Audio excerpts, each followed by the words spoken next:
बताते हैं कि बजट 2025-26 को पेश करने के बाद अब बिहार से भी बड़ी बड़ी खबरें आने लगी है, जिसमें केंद्रीय मंत्री चिराग पासवान, तेजस्वी यादव सहित बिहार के तमाम नेताओं ने बजट पर अपनी अपनी प्रतिक्रिया दी है।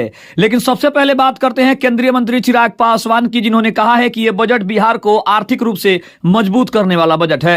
नमस्कार, आप देख रहे हैं आप तक न्यूज। आइए खबर को विस्तार से जानते हैं। उसके पहले चैनल पर नए हैं तो चैनल को सब्सक्राइब करना बिल्कुल ना भूलें। बता दें कि बजट पेश होते ही बिहार में हंगामा मचा हुआ है। विपक्ष इसे सबसे नकारात्मक तरीके से देख रहा है, तो वहीं जो पक्ष है वो इस बजट को आर्थिक रूप से मजबूत बता रहा है।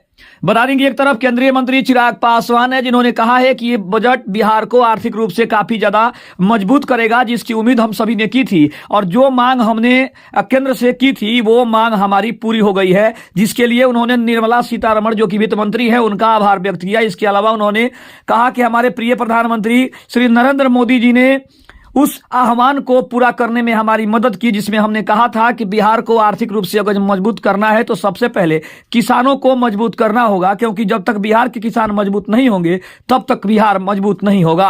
उन्होंने साफ तौर पे कहा कि जिस तरह से किसानों के हितों में बात की गई है, अगर यह फिर बात करें मध्यम वर्ग को ध्यान में रखते हुए जिस तरह से बजट को पेश किया गया है, जिस तरह से टैक्स स्लैब में मध्यम वर्ग को छूट दी गई है, राहत दी गई है, उसको देखते हुए ये सबसे बड़ी घोषणा है, क्योंकि सबसे ज्यादा परेशानियों का सामना मध्यम वर्ग को करना पड़ रहा था। लेकिन जिस तरह से 12 लाख रुपए तक टैक्स फ्री जो ये नियम लाया गया है, टैक्स से छूट दी गई है 12 लाख रुपए कमाने वालों को, उससे सबसे ज्यादा राहत मध्यम वर्ग के परिवारों को हुआ है, जिन्हें काफी टैक्स भरना पड़ता था। तो कहीं ना कहीं चिराग पासवान ने ये कहते हुए और ज्यादा इस बात को दिलचस्प बना दिया है कि बिहार में चाहे वो मध्यम वर्ग हो, किसान हो या फिर निम्न स्तर के निम्न वर्ग के लोग हों, उनके लिए ये सबसे बड़ी राहत वाला बजट है। और खास करके किसानों के लिए जिस तरह से मखाना बोर्ड का गठन किया गया है, जिस तरह से यहाँ के कपड़ों पर जिस तरह से सरकार ने ध्यान देना शुरू किया है, यहाँ पे आर्ट पे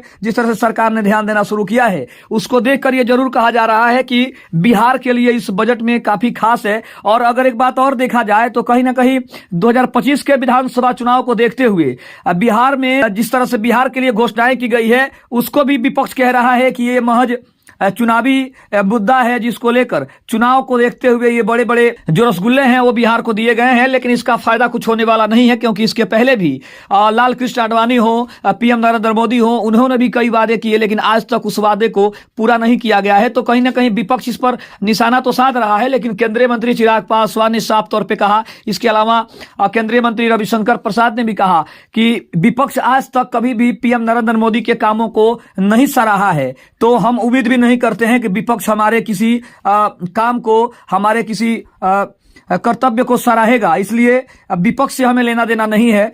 लोगों को अगर राहत मिल रही है तो ये हमारे लिए सबसे अच्छी बात है। और साथ ही साथ अगर देखा जाए जो 2025 का बजट है, ये मोदी सरकार का 3.0 का जो सरकारी बजट है, ये देश को एक नई ऊंचाइयों तक ले जाने का काम इस बजट से हो सकता है। और खास करके एग्रीकल्चर विभाग को देखा जाए या फिर बिहार के किसानों को देखा जाए तो उनके लिए काफी राहत लेकर यह बजट आया है।